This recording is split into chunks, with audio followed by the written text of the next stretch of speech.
할렐루야! 에바다 성가대 찬양. 오늘 원래 인원수가 2배 이상인데 한국에 그리고 또 여행 중이신 출타 주님분이 많으셔서, 그런데 그 어느 때보다 더 은혜로운 찬양이었다고 생각이 됩니다.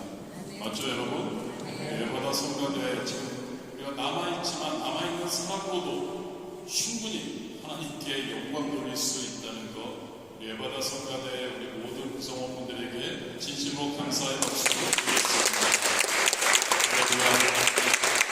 그런 것 같습니다. 자리를 지키는 것이 얼마나 소중하고, 그 자리를 지키고 그곳에서 예배 가운데 하나님께 우리가 나아갈 수 있다는 것이 얼마나 에바다 성가대의 진심으로 감사드립니다. 할렐루야! 우리 2023년 우리 교회표 한번 선포하시고 우리가 공동체 성경 읽기를 통해서 하나님의 말씀으로 충만하는 그런 시간을 갖기를 원합니다. 성령 충만하여 하나님을 기쁘시게 이웃을 기쁘게 하자. 할렐루야! 성도는 하나님을 기쁘시게 해야 합니다. 아멘. 성도는 우리 주변 이웃들을 기쁘게 해야 합니다.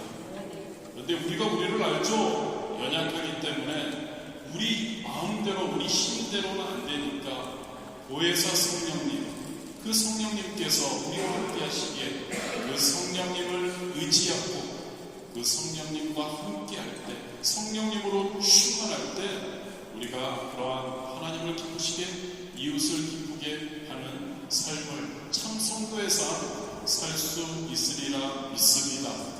할렐루야! 그래서 우리가 말씀 충만을 위해서 우리가 공동체 성경 읽기를 우리가 예배할 때, 그리고 예배가 없을 때는 각자 우리가 영상을 보며 하고 있습니다. 오늘은 183화 욥기 39장에서 42장 우리 함께 하나님의 말씀을 우리가 함께 읽도록 하겠습니다. 제 39장.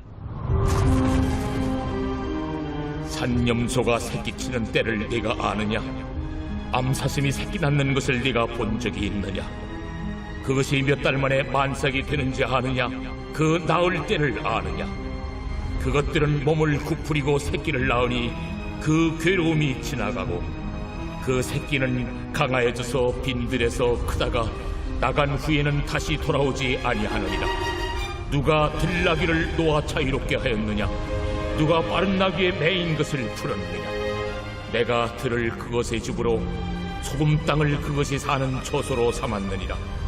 들나귀는 성읍에서 찌끄리는 소리를 비웃나니 나귀 치는 사람이 지르는 소리는 그것에게 들리지 아니하며 초장 언덕으로 두루다니며 여러가지 푸른 풀을 찾느니라. 들소가 어찌 기꺼이 너를 위하여 일하겠으며 내 외양간에 머물겠느냐? 내가 능히 줄로 매어 들소가 이랑을 갈게 하겠느냐? 그것이 어찌 골짜기에서 너를 따라 쏘래를 끌겠느냐? 그것이 힘이 세다고 내가 그것을 의지하겠느냐? 내 수고를 그것에게 맡기겠느냐? 그것이 내 곡식을 줍으로 실어오며 내 타작마당의 곡식 모기를 그것에게 의탁하겠느냐? 타조는 즐거이 날개를 치나 학의 깃털과 날개가 깼느냐?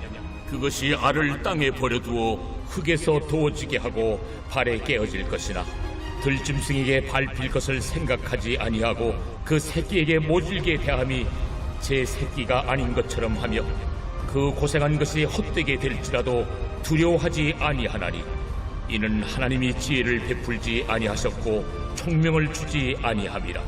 그러나 그것이 몸을 떨쳐 뛰어갈 때에는 말과 그 위에 탄 자를 우습게 여기느니라. 말에 힘을 네가 주었느냐? 그 목에 흩날리는 갈기를 네가 입혔느냐?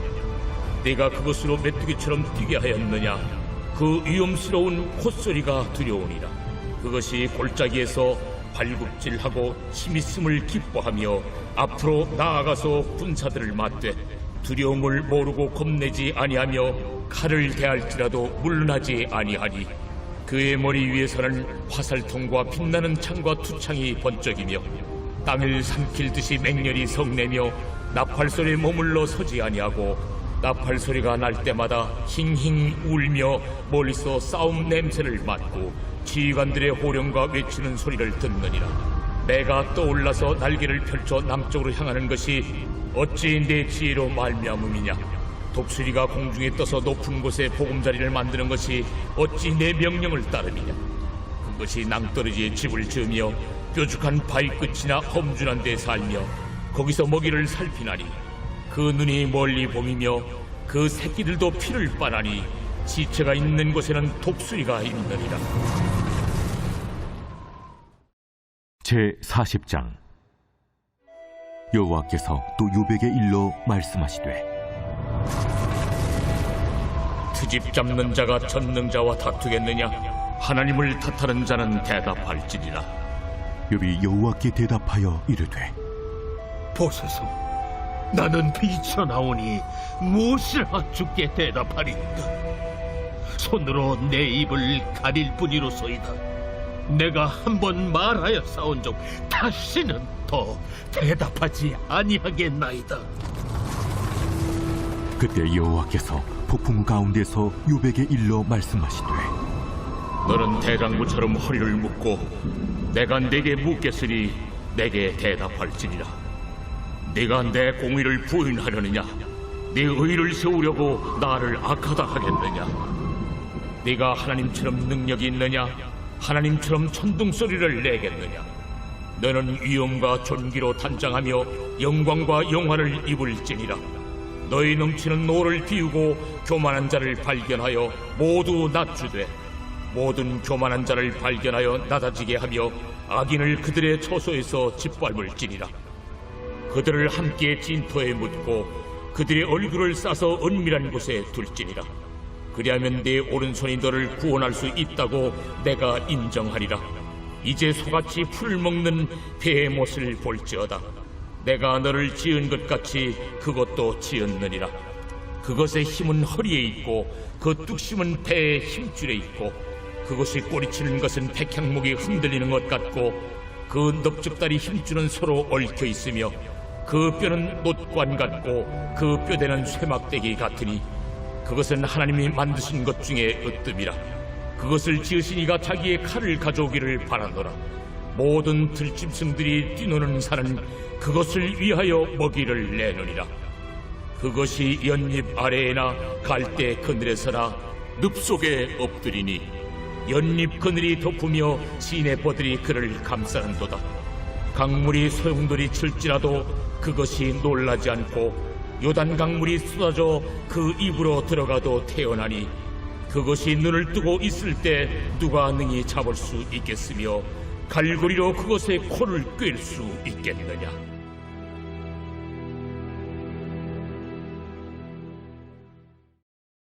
제41장.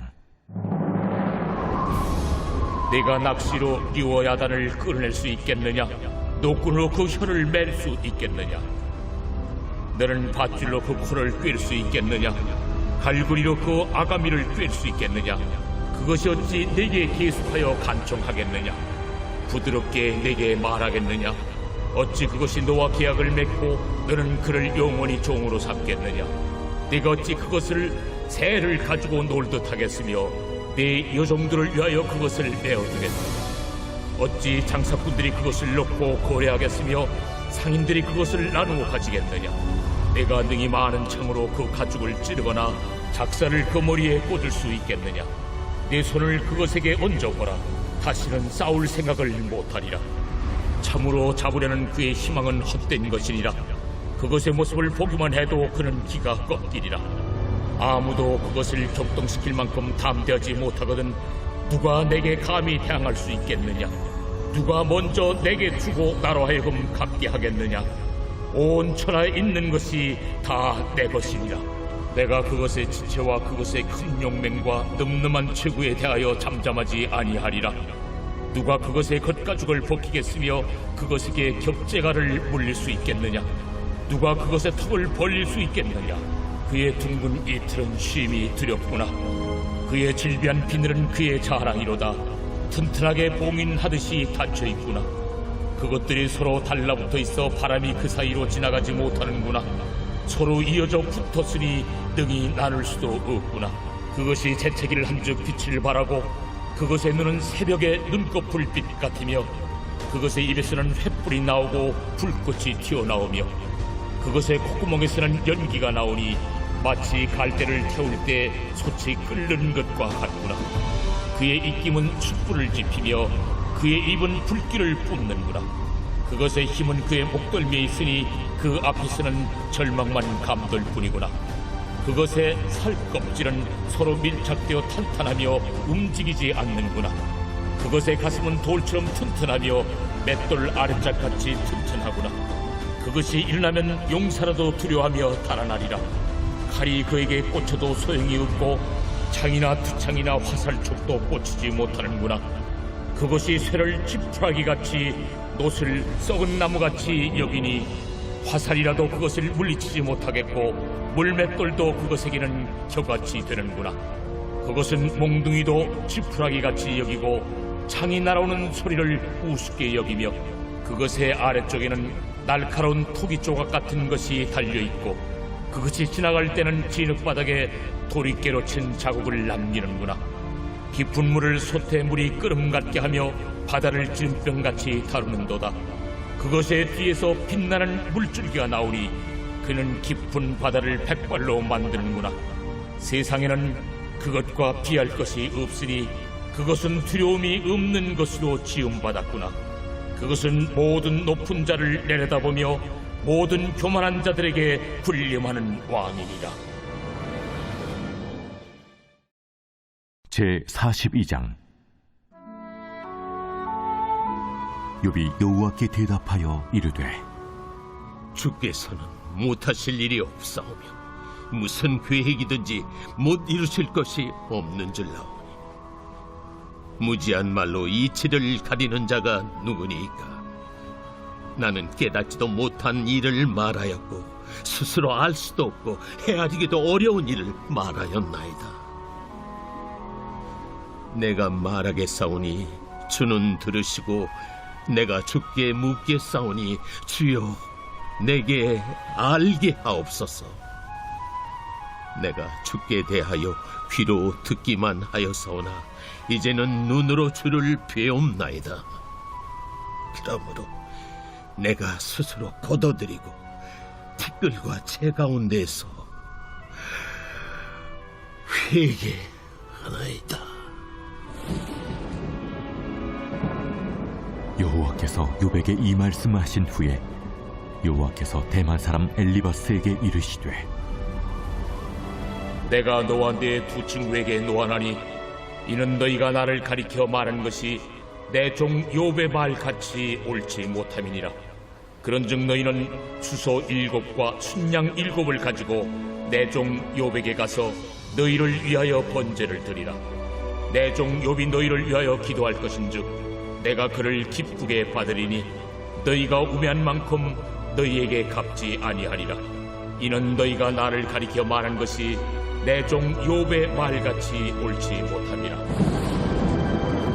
이에 대만 사람 엘리바스와 수아 사람 빌닷과 나아마 사람 소발이 가서 여호와께서 자기들에게 명령하신 대로 행하니라. 여호와께서 욥을 기쁘게 받으셨더라. 욥이 그의 친구들을 위하여 기도할 때 여호와께서 욥의 곤경을 돌이키시고 여호와께서 욥에게 이전 모든 소유보다 갑절이나 주신지라. 이에 그의 모든 형제와 자매와 이전에 알던 이들이 다 와서 그의 집에서 그와 함께 음식을 먹고 여호와께서 그에게 내리신 모든 재앙에 관하여 그를 위하여 슬퍼하며 위로하고 각각 게시타 하나씩과 금고리 하나씩을 주었더라.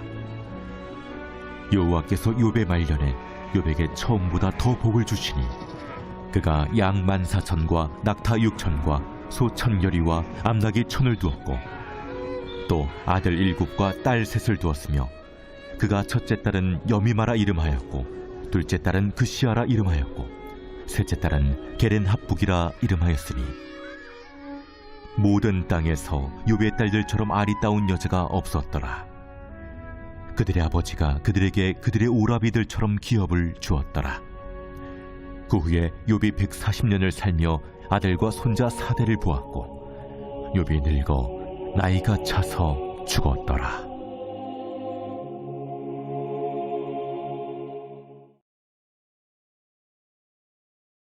제28편 다윗의 시. 여호와여, 내가 주께 부르짖으오니 나의 반석이여, 내게 귀를 막지 마소서.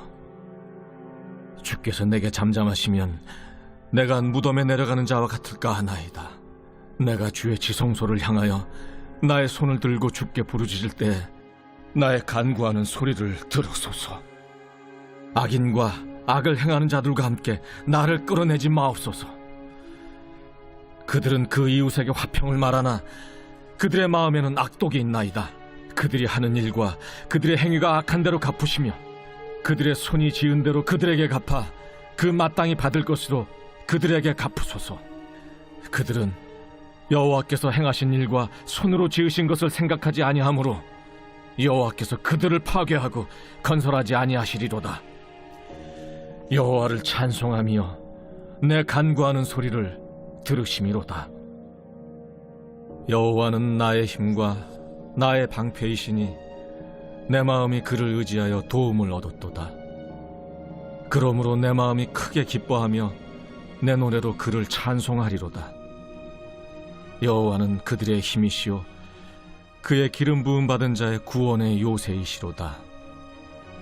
주의 백성을 구원하시며 주의 산업에 복을 주시고 또 그들의 목자가 되시어 영원토록 그들을 인도하소서.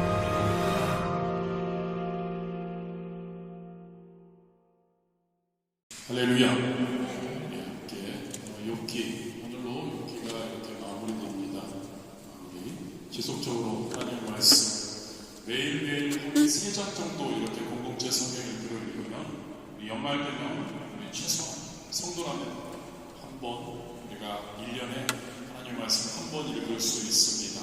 예배 때 이렇게 함께 읽고 개인적으로 또 예배 없을 때는 여러분들 읽기 바랍니다. 오늘은 우리 함께 읽은 말씀 중에서 우리가 욥기 40장 1절에서 5절 말씀, 이 말씀을 통해서 우리가 함께 은혜를 나누기를 원합니다. 우리가 함께 읽기도 했지만 앞에 한 38장부터 하나님은 욥을 향해서 말씀하신, 그전에는 욥과 세 친구들의 서로 열띤 논쟁이 있었고요. 욥을 향해서 천지 창조와 자연의 신비에 대해서 반복해서 욥에게 하나님께서 질문하십니다. 그리고 본문에서는 욥에게 답변할 것을 요구합니다. 근데 우리가 함께 읽는 것처럼 욥은 이러한 하나님의 요구, 답변에 대해서 아무런 답변도 하지 못합니다. 그리고 자신은 하나님께 고백합니다. 답변을 포기하겠다고.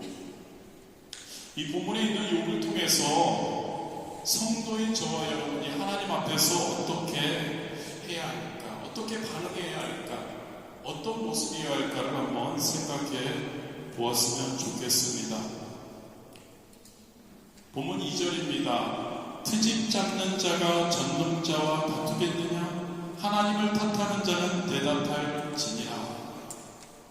하나님께서 절대 주권을 선언하시면서 욥에게 답하라고 합니다. 그리고 욥이 트집 잡는 자라고 이야기를 하죠.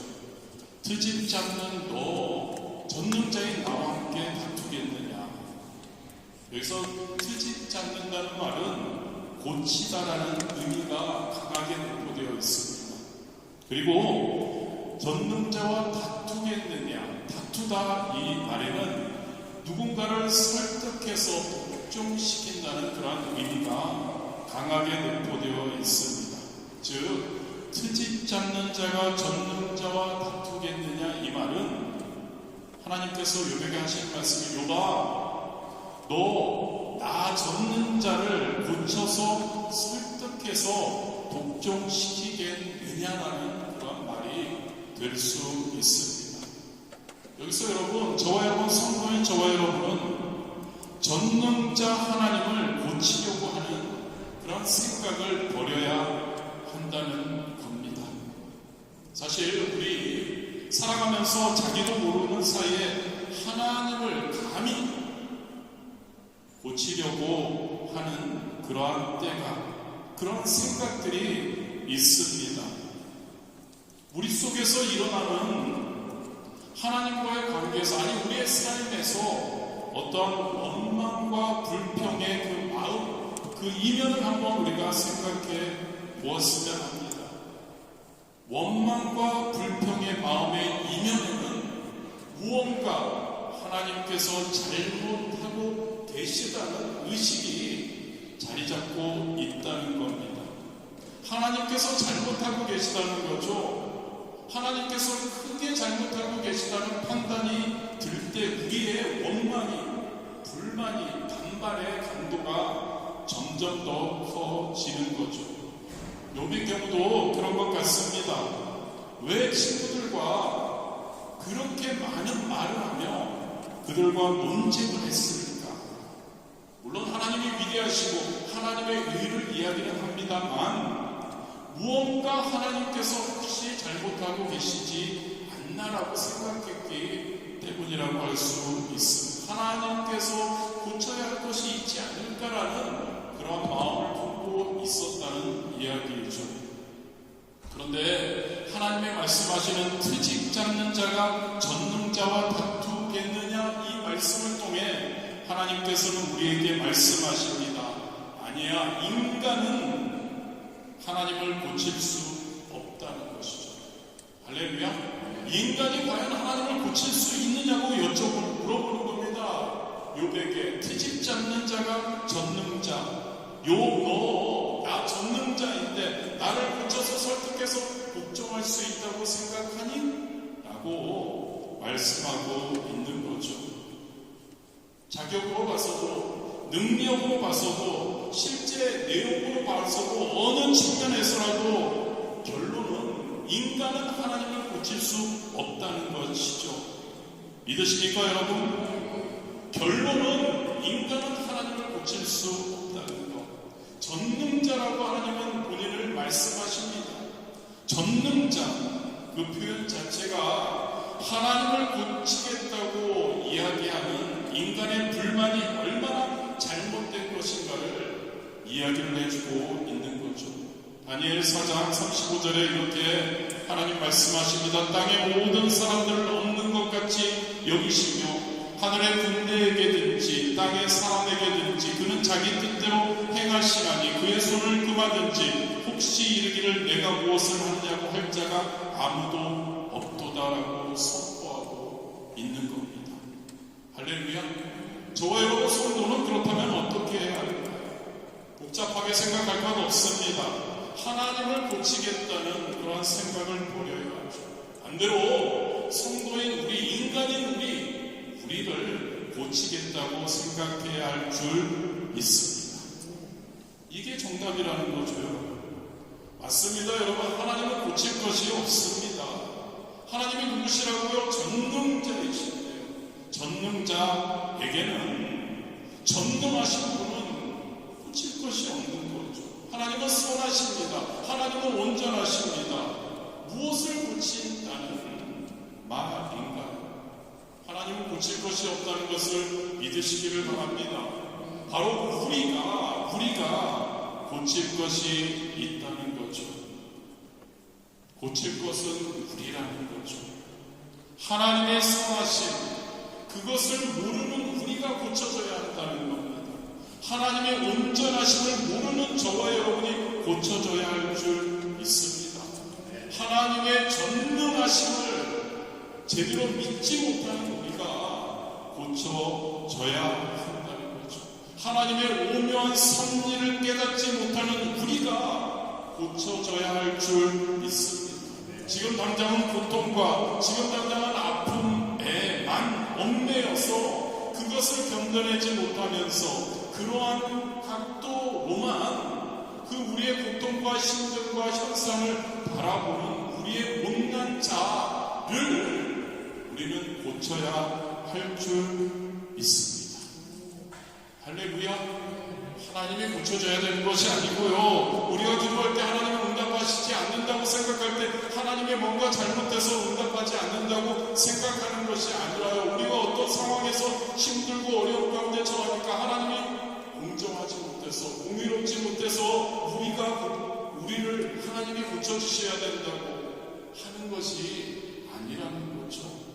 저와 여러분 성도가 인간인 우리가 고쳐져야 할 인정하는 우리가 되기를 원합니다.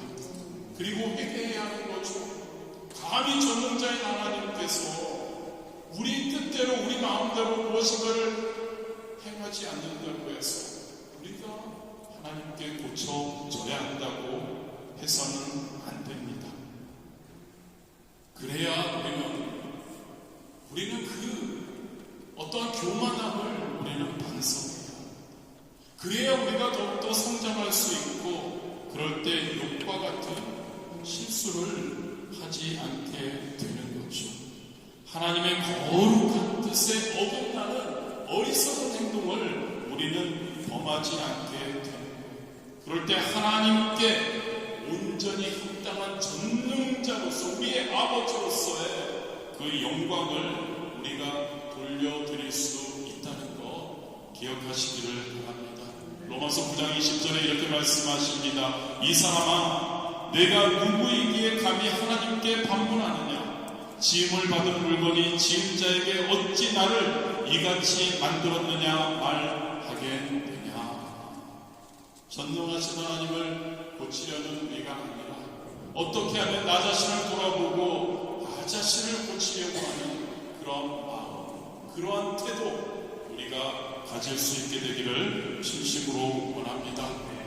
그리고 욥은 이렇게 고백합니다. 4절이죠. 보소서 나는 비천하오니 무엇이라 주께 대답하리이까 손으로 내 입을 가릴 뿐이로소이다. 하나님께 저 질문에 대답할 수 없다고 이야기합니다. 대답을 포기하겠다고 합니다. 하나님이 질문하십니다. 그런데 할 말이 없다는 이야기입니다. 하나님의 질문에 대해서 아무런 답변도 할 수 없는 존재라는 겁니다. 나는 무지하다는 그 존재임을 인정하고 있는 겁니다. 그동안 욥은 어땠습니까? 친구들과 논쟁 중에 하나님이 자기에게 변론할 기회만 주신다면 자신은 자신있게 하나님께 답변할 것임을 거듭 반복해서 이야기하고 있었습니다. 그런데 욥은 하나님으로부터 천지 창조에 대한 그리고 자연의 신비에 대한 질문을 받고 거기에 아무런 답변도 할 수 없음을 고백하고 있는 겁니다. 왜요? 자신이 무지하기 때문에. 자신은 무지해서 하나님의 피조물로서 하나님의 그 전능하신 한계를, 하나님의 뜻을, 하나님의 섭리를 나는 알 수 없다는 거죠. 하나님 앞에 그것을 아는 것처럼 친구들과 변호할 때 이야기했던 그 교만했음을 인정하고 있는 겁니다. 자기는 미천하다. 보소서 나는 비천하오니 무엇이라 주께 대답하리이까. 내가 하나님께 답변할 수 없는 이유는 내가 미천하기 때문이라는 거죠. 미천하다는 말은 전혀 무기력하다, 전혀 무가치하다, 혹은 하잘 것 없다는 그러한 의미입니다. 하나님의 말씀 그 질문을 듣고 하나님의 절대 주권에 대한 질문, 선포를 듣고 욥은 자기가 얼마나 하잘 것 없는지 그것에 대해서 미천한 존재인지를 깨닫게 되었다는 이야기이죠. 자기의 의의를 말했습니다. 친구들과. 그리고 자기가 지혜롭다고 이야기를 했습니다. 그런데 그것이 하나님 앞에서 얼마나 무가치한 것인가를 깨닫게 되었던 거죠. 하나님의 질문 앞에, 그 질문에 답변하라는 그 요구 앞에 하나님 저는 미천합니다. 저는 대답할 수 없습니다. 하나님 저는 손으로 나의 입을 가릴 뿐입니다라고 말하고 있는 겁니다. 여러분 욥기서에서 여러분 이 욥의 고백이 굉장히 중요합니다. 왜냐하면 여러분 이 고백과 이 자신의 그 발견, 무지함에 대한 그 발견에서부터 성도는 전혀 새로운 인생을 시작할 수 있기 때문입니다. 이 발견, 나의 연약함, 나의 무가치함, 나의 전능자 하나님 앞에 나는 아무것도 아니라는 그러한 것이 그 고백이 그 자기 발견이 이루어질 때, 그때 진짜 성도로서의 삶을 살 수 있는 것. 진짜 그때부터 성도로서 하나님을 위해서 하나님께 헌신할 수 있는 것임을 믿으시기를 바랍니다. 성도의 존재의 목적이 무엇입니까? 하나님의 영광 위에 우리는 지음받았음을 믿으시기를 바랍니다. 아멘. 저와 여러분은 하나님께 영광 돌리기 위해 이 땅에 태어났다는 이야기이죠. 아멘. 가장 기본적인 것 아닙니까? 그런데 우리가 무엇을 할 수 있다? 우리가 뭘 할 수 있다? 아닙니다. 우리는 미천하고 아무것도 아닌데 우리 하나님께서 우리를 들어 쓰시고 우리를 이끌어 주시고 우리를 도와주시고 할 때, 그때야말로 하나님이 원하시는 삶을 살 수 있다는 것, 그것을 우리는 깨달아야 할 줄 믿습니다. 아무리 세상적으로 잘 나가고 위대한 상황이라도요, 나의 무지함을, 하나님 앞에서의 나의 무지함을, 아무것도 아님을 깨닫지 못하면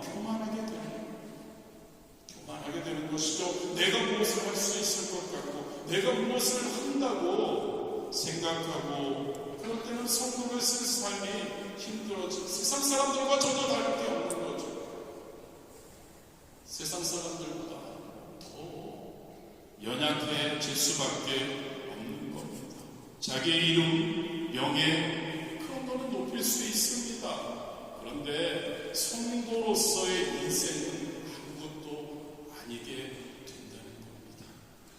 아브라함이 어떻게 믿음의 아버지 그렇게 위대하게 되었습니다.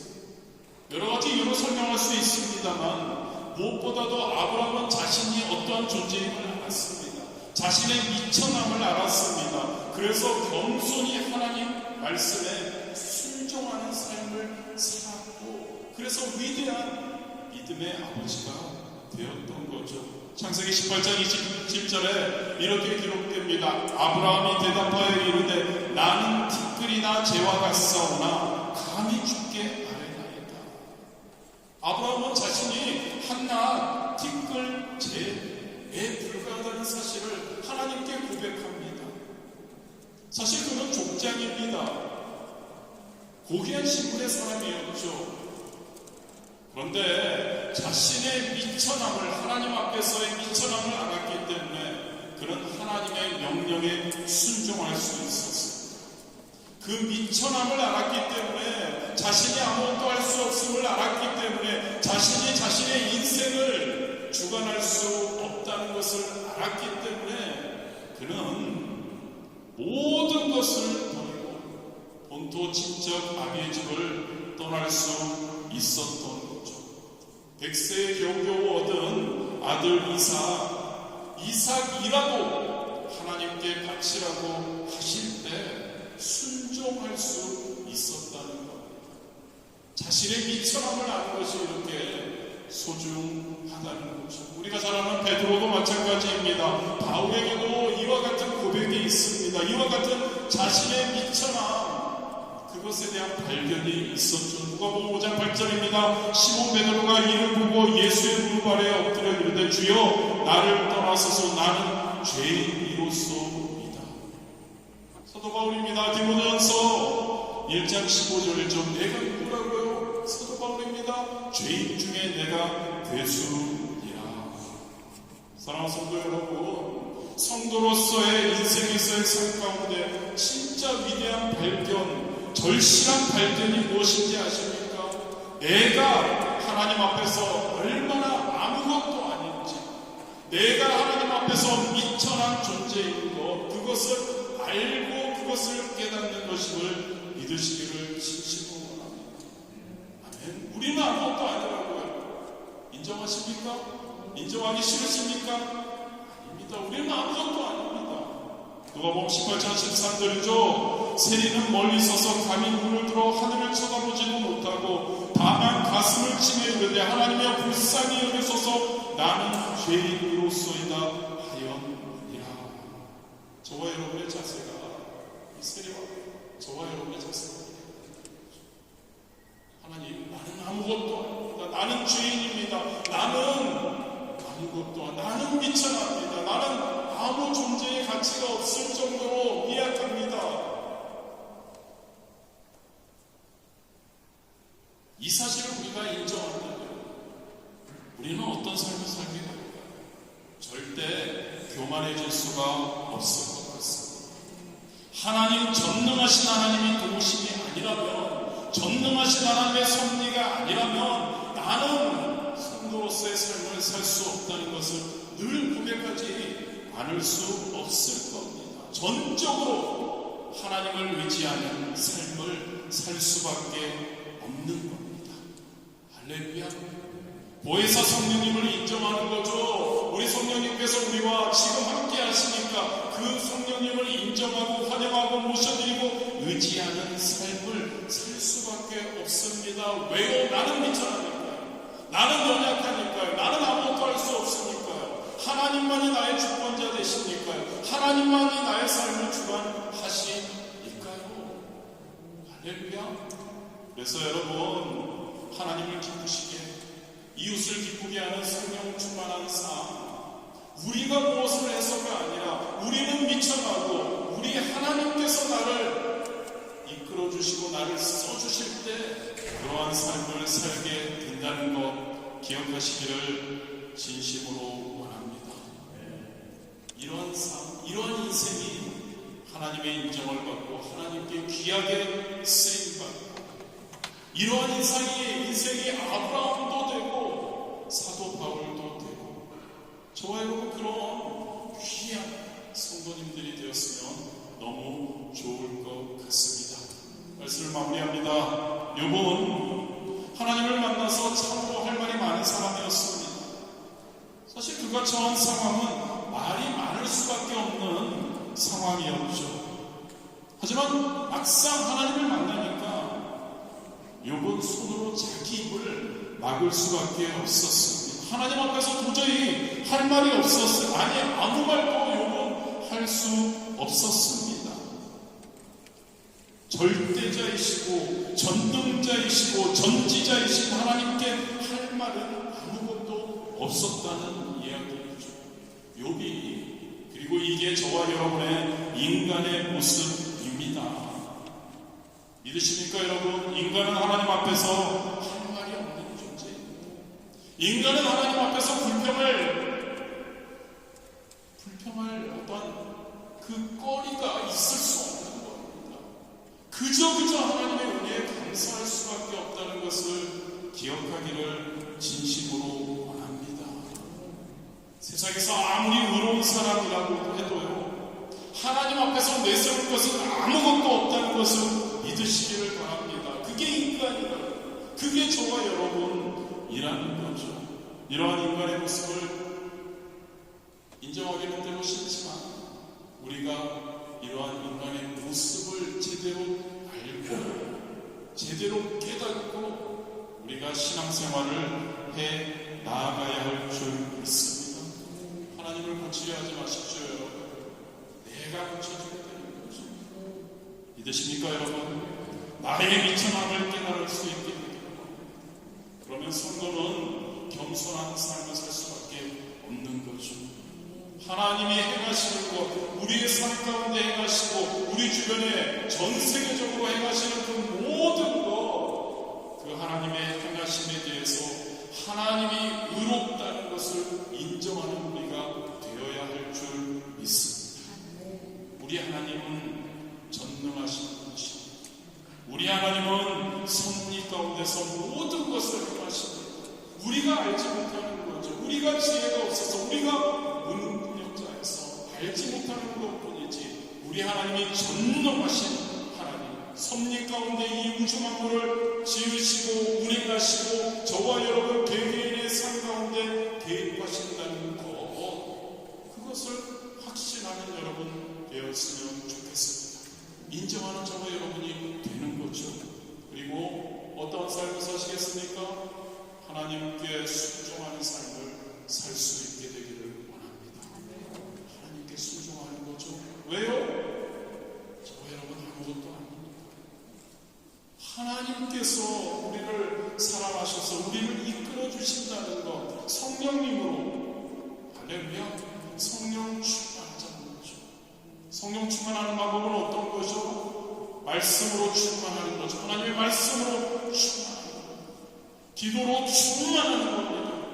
할렐루야. 말씀과 기도가 충만할 때 우리는 하나님의 기뻐하시는 삶 살게 될 줄 믿습니다. 그런 저와 여러분 되시기를 진심으로 원합니다.